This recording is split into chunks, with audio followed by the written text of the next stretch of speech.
I'm Josh. I'm an application security engineer. I've worked in AppSec almost 20 years now. It's really interesting to think about being that long. But in that time, I've mostly done quite a lot of penetration testing. Pretty much my whole career, I worked for large organizations doing large assessments. Sometimes with teams are doing like hundreds a year. So in that time, I've noticed that there's a lot of tools that have been trying to, sometimes they did them internally to try and make pen testing easier, but they all just sort of fell apart because the teams couldn't quite support them. So what I've done is I built Faction, which is, it's a tool to basically just automate all the mundane stuff that you have to do when doing a security assessment. So things like writing reports, things like keeping track of information, things like sharing notes, all this kind of stuff. Faction does all that stuff for you. Mainly so that you can really get back to like doing what you need to do, which is like, doing your assessment, doing your pen test. Because as security assessors, like we all have the problem where we only have like a week, maybe 2 weeks. If you're really lucky, you get a month to actually poke at an application. Your adversary has like an infinite amount of time. So as much time as you can spend testing and not writing reports or tracking down information, that's what you should be doing to better utilize your time. So I'm not going to do a PowerPoint or anything. I'm just going to like dig right into Faction. This, by the way, this is an open source tool. You can go to GitHub/Faction Security. I've got the tool you can download. It's just a Docker Compose. You can build it. Yeah, it's really easy. So getting started. So when you log into Faction for the first time, let's say I'm going to kind of go through this in like 3 phases. One, sort of the life of the assessor. Next, like the life of sort of a project manager on the team, and then your retests, doing your verifications, things like that.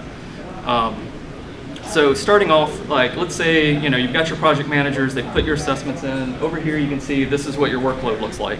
These are the assessments you have coming up. These are the retests that you have assigned to you. And then right here you actually have what your current week looks like.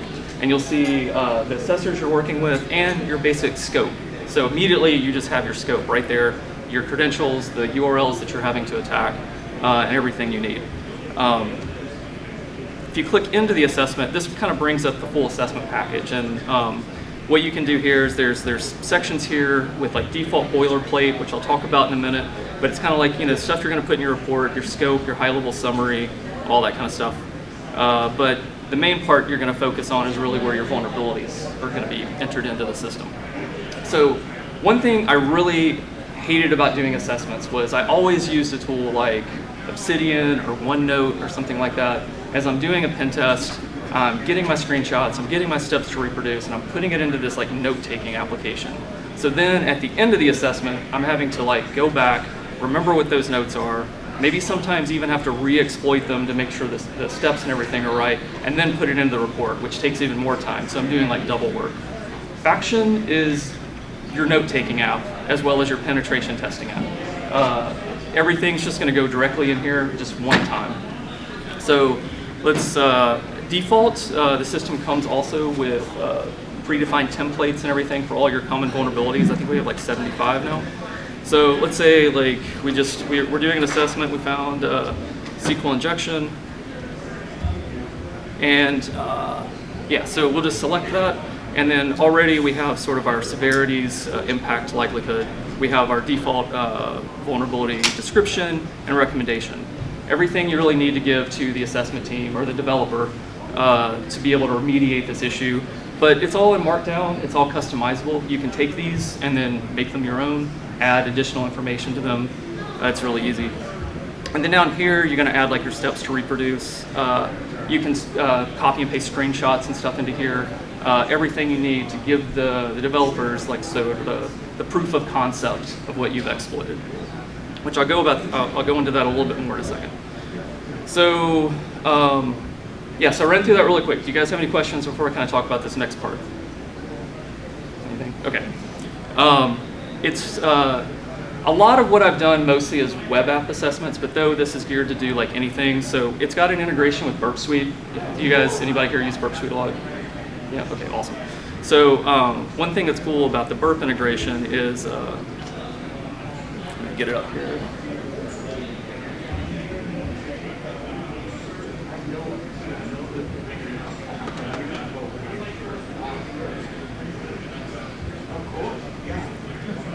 second to load. Get a faction tab when it's done.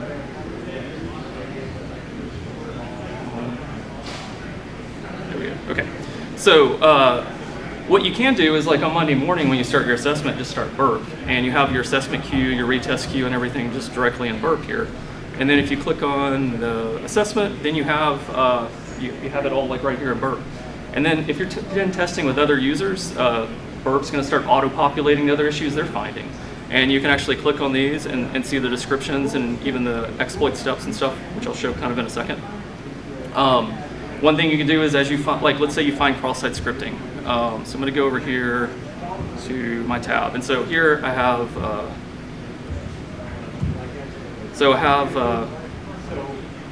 an exploit, a proven that I've got reflective cross-site scripting here.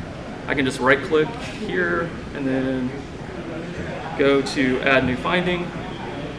And it's already got my assessment populated for this week. I can search here too for XSS, automatically get the cross-site scripting recommendation. And notice there's these settings here for request response, track selection, snip cookies, all that stuff.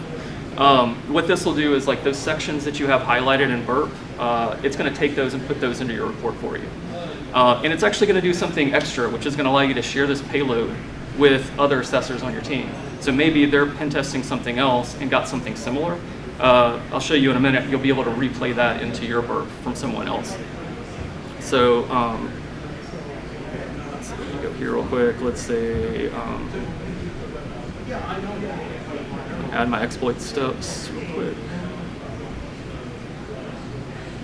So fully supports markdown syntax, so you just add that and then save it. Then if you go back over to Faction, you'll see I've got a new finding already in the UI. And if you click on it, you'll have already your recommendation description already pre-populated for you. And then here you have your exploit steps, which has everything you just added and extracted just the sections from the payloads that you put in. So it's already there. Really saves you a lot of work of having to grab screenshots and stuff. But then if you need to add like a screenshot, you can go back over here. I'll just take this one. Just paste it in and you're done. So pretty much all the hard work of your report is done.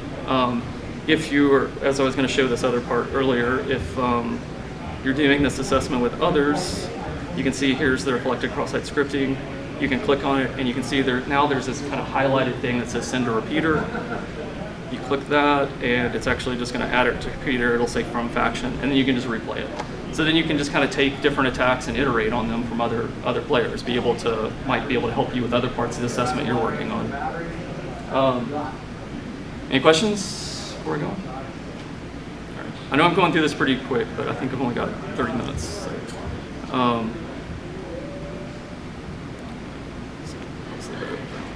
okay, so now that we have that, we pretty much, let's say this is the end of our assessment, right? We've got our findings, severities, everything. Last part is we got to sort of fill in the things like our high-level summaries and executive summaries and stuff from our reports.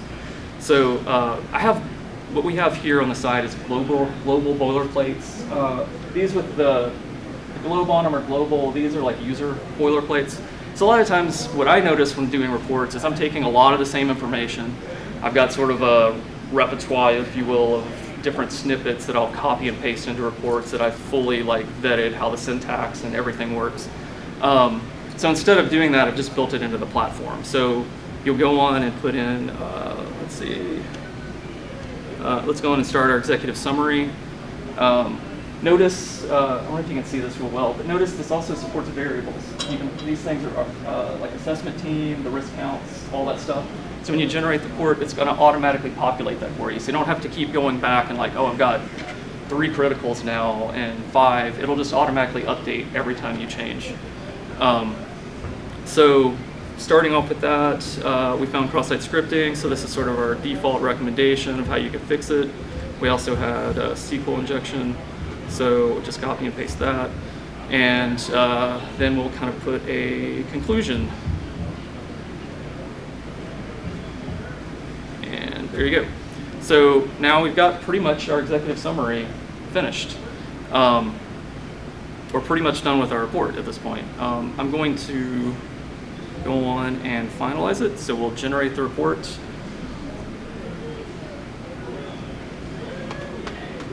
Give it a second. While it's generating, quickly I'm going to talk about this section over here. There's also like a notebook that's added with the assessment, and this is saved with that assessment. So if you're doing like the same apps year over year, sometimes you do them twice a year, you can go back and see the history of that assessment, see notes that were found.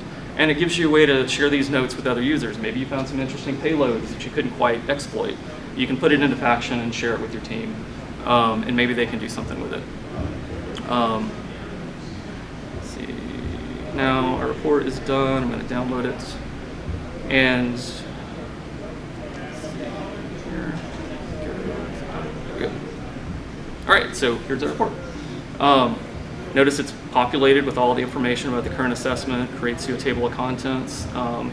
This graph here, we actually, I'll talk about this a little bit more later towards the end, but we actually have an app store, call it an app store. You can build apps for it, and they'll show up, and there's several different things. It basically overrides Faction's functionality so that it can better integrate with your environment. Some things can be used to modify reports. There's a Jira integration if you want to, like when the assessment's finalized, send everything to Jira. I have both of those plugins on my GitHub that you can download and manipulate them so that they can fit better in your environment.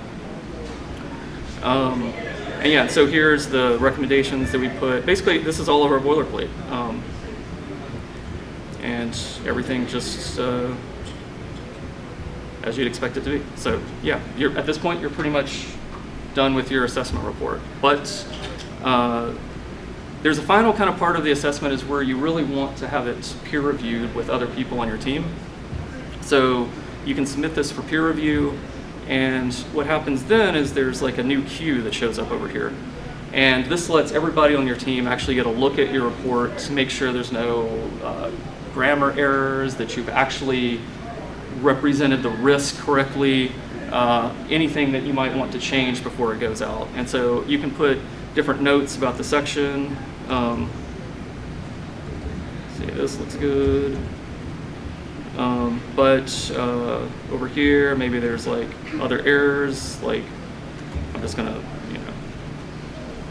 just kind of do some examples here and then add more text. So it's just like you'd expect, like a track changes.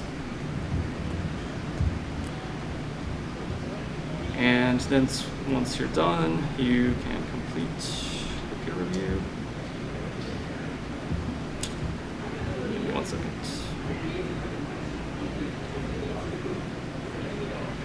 Sometimes get this issue when I'm on my cell phone. It's made so that other users can edit the documents at the same time. So there's something that's in the background that's actually tracking changes between users. So if someone else tries to edit the document, it's going to like block out the pages for that user. So that you're not, trampling on each other's changes. But I've noticed a few times when I've done this on my cell phone that it's not getting the signal that I've, yeah, there it is. Okay, that I've stopped editing the page. Okay. So now you'll see the assessment's kind of in a state. The peer review is completed. If you actually try and edit the assessment at this time, you're locked out until you actually accept the changes.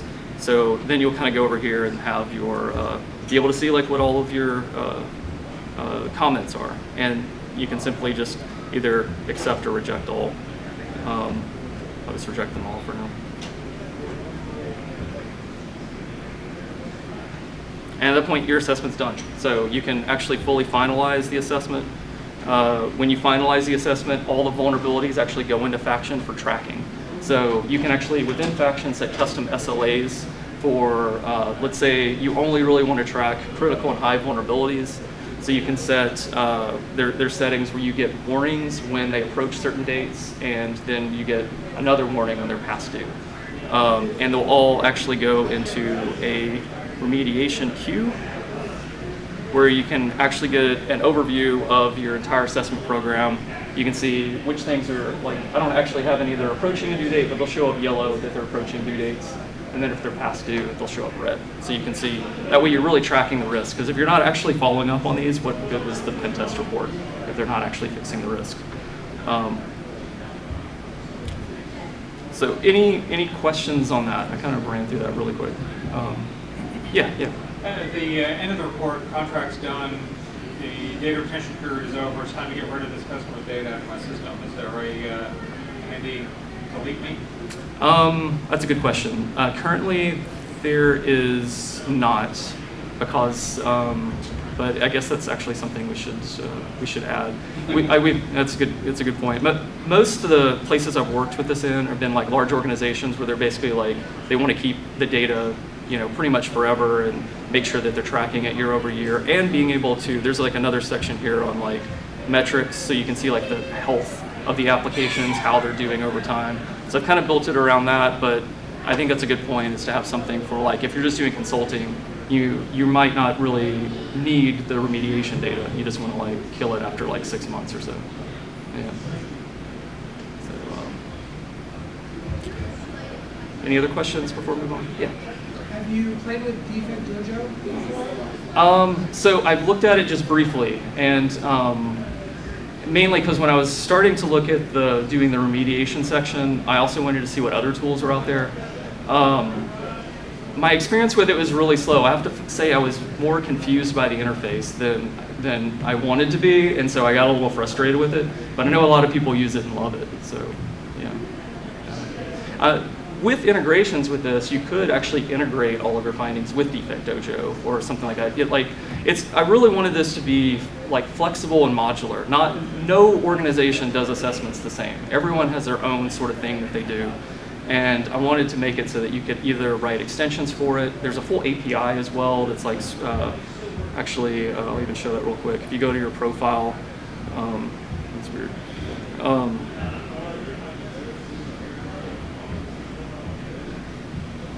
If you go to your profile, there's actually a link here to the Swagger docs.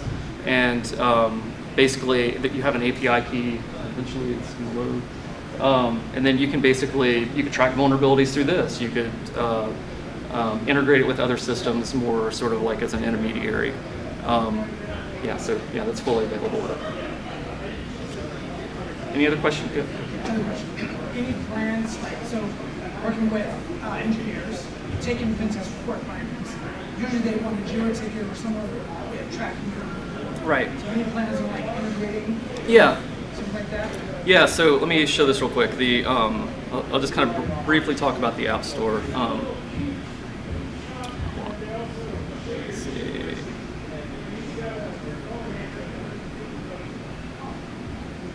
Okay, so if you can see here, I actually have a Jira integration. And these are like apps that you can build. I've got documentation on my site. There's docs at factionsecurity.com. And kind of shows you how to build this. It's just I've got some basic Java code. It's all Java.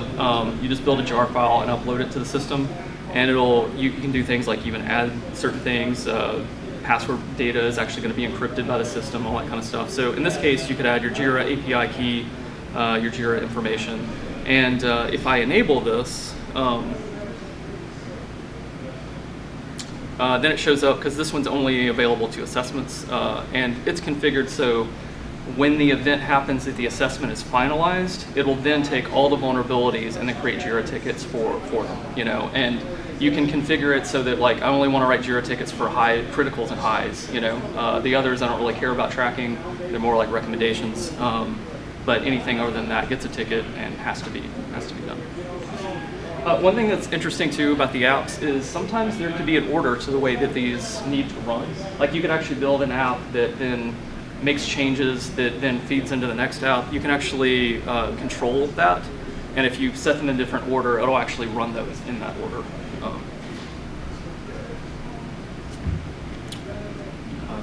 And this is the app that I was mentioning before. This actually will put, if you end up adding this variable into your report, faction bar chart, it's what created that graphic that was in the report when I built it. So then you can write your own custom graphics. Like you can, whatever you use in your organization, it can be customized for you.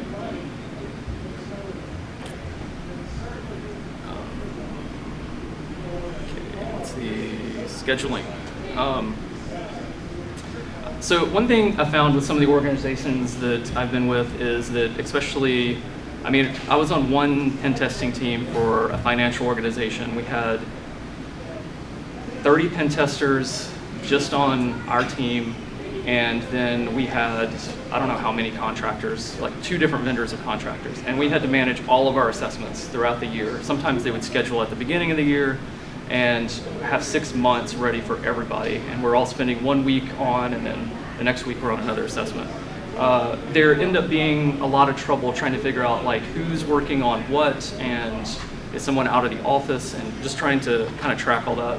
Faction will do all that for you. It's going to look at like what your assessor's workloads are like.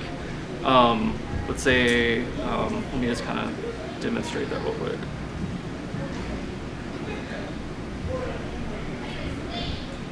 So let's say I'm going to do an assessment this week.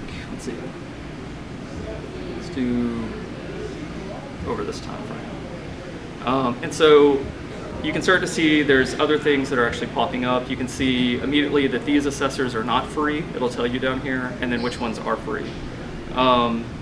You can decide, like, let's say you put this guy here, and then you decide, oh, I don't want to do that. You can even drag it to like the next week, and it'll automatically update. So this is, basically where you're going to put in your assessments and schedule them throughout the year.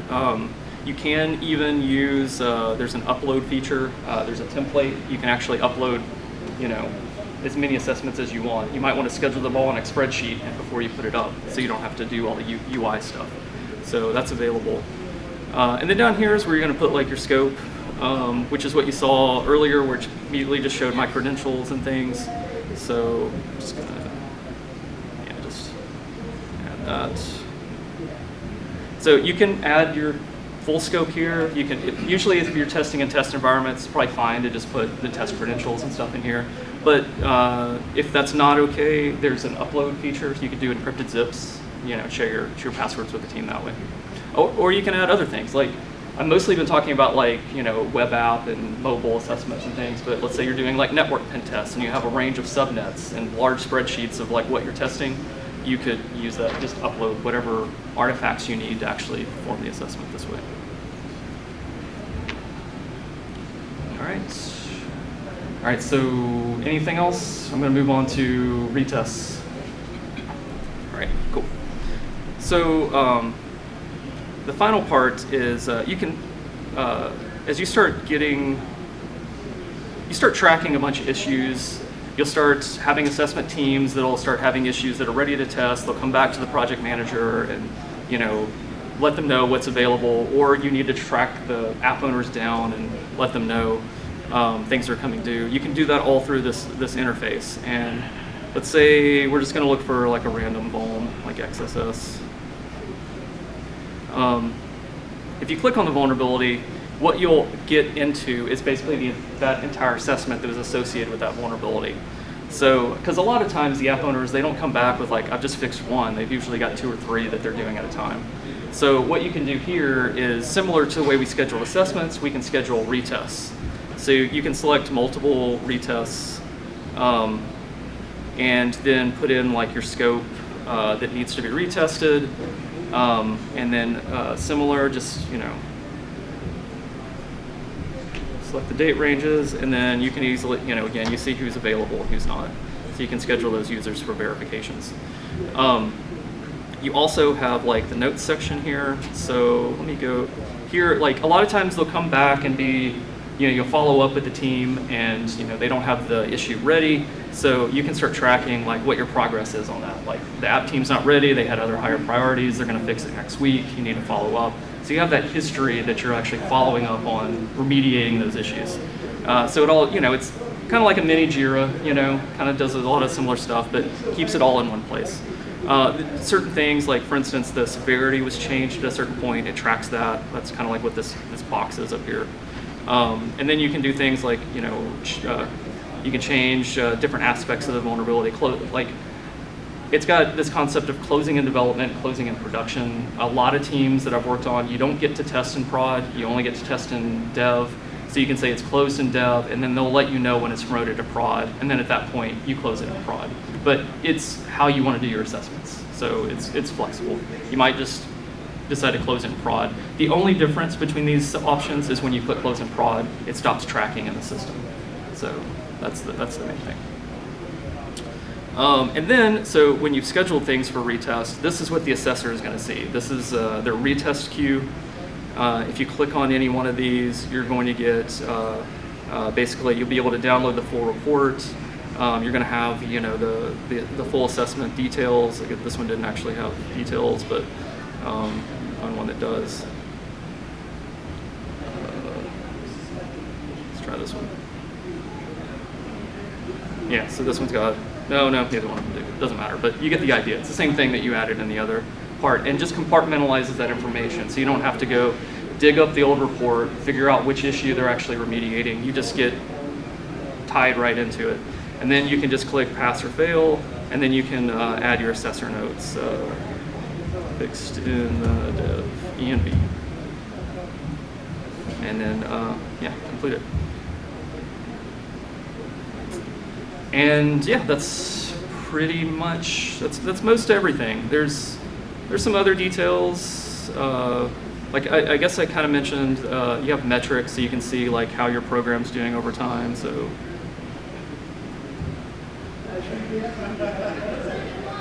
you can see like all the assessments. This is kind of also where you would like go and look at past assessments and stuff as well.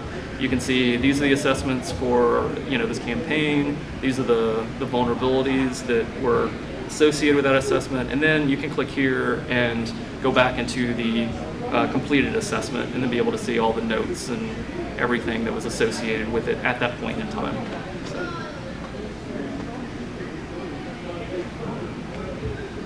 So. I'm pretty close to time. I'll leave it open to questions now. Oh, I should mention real quick, so let me go to the documents. To create a report, you can create several different types of reports. You can have different reports for different assessment types, and they're all stored in the system. So when you create that assessment with that type of assessment, you're going to get that report associated with it. So you can have multiple different ones. Like you might have a different format for a network report versus like mobile or whatever. All the documents are you just take a Word doc and you just add our variables. So like this is sort of like the default template. It's where the table of contents goes. This is where all the summaries and everything go. So this is what that template of the report I showed you earlier looked like. You can even change. There's macros for changing the colors, so you can use your color scheme. If it's a certain critical, you can make it purple, you can make it red, whatever your templates are, it's fully supported. Yeah, you just upload that, and then it will generate the report for that type of assessment. So most of the time, people already have their own reports customized, and they're with the way that they want them to look and feel. I didn't want to change that and make you go and write them in HTML or some other thing. You just upload what you have, replace it with our variables. And that's all that info is on our site. So this is all the variables we support. It's quite a lot. This one talks about how you create those like looping tables. And yeah. Cool. Anything else? So yeah, if you guys want to find this project, it's on my GitHub. It's GitHub Faction Security. It'll have all the default templates up here, all the 75 vulnerability templates and everything are already there. When you install it, you can automatically import those into it. It's simple to, once you get it downloaded, it's just a Docker Compose file that you run, and yeah, it does everything for you. Can you make that a little bigger, the web GitHub page? What is that, github.what? I can't make that part bigger. It's GitHub, Faction Security, and then /faction. In security? Yeah, Faction Security.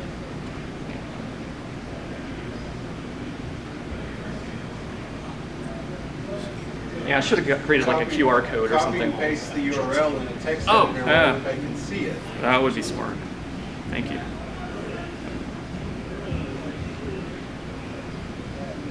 Make this bigger. Actually, let me do Obsidian and try it.